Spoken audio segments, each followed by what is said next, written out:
Tahun 1938 Soekarno kemudian diasingkan ke Provinsi Bengkulu sampai tahun 1942. Pada masa penjajahan Jepang tahun 1942 Soekarno baru kembali dibebaskan.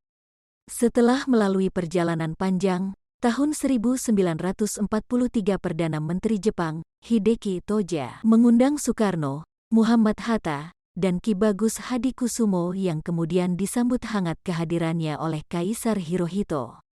Mereka bertiga telah dianggap sebagai keluarga Kaisar Jepang dengan diberikannya bintang kekaisaran, Ratna Suci. Sejak masa penjajahan Jepang itulah banyak muncul organisasi, seperti Jawa Hokokai, BPUPKI, Pusat Tenaga Rakyat, Putra, hingga PPKI dengan tokoh-tokoh utama yakni Soekarno, Kiai Haji Mas Mansur, Ki Hajar Dewantara, dan tokoh lainnya yang aktif di organisasi. Akhirnya tokoh-tokoh pergerakan nasional tersebut melakukan baiklenbuterol bekerja sama dengan pemerintah Jepang untuk kemerdekaan Indonesia.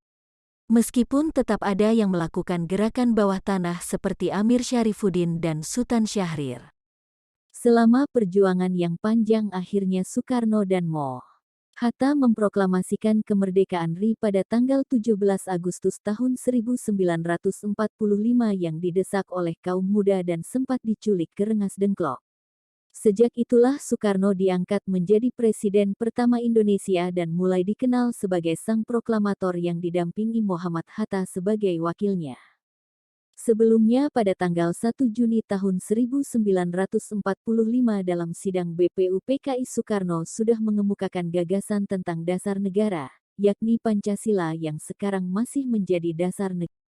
BESQOTES Insinyur Soekarno Part 2. Belajar tanpa berpikir tidak ada gunanya, tapi berpikir tanpa belajar sangat berbahaya. Janganlah kita lupakan demi tujuan kita, bahwa para pemimpin berasal dari rakyat, dan bukan berada atas rakyat.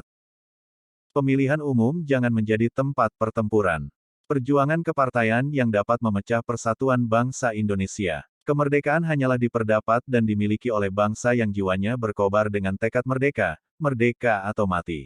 Merdeka hanyalah sebuah jembatan, walaupun jembatan emas. Di seberang jembatan itu jalan pecah dua, satu ke dunia sama rata sama rasa, satu ke dunia sama ratap sama tangis. Tolong komentar di bawah apalagi best quotes yang ingin Anda lihat. Jangan lupa subscribe, like, dan komen.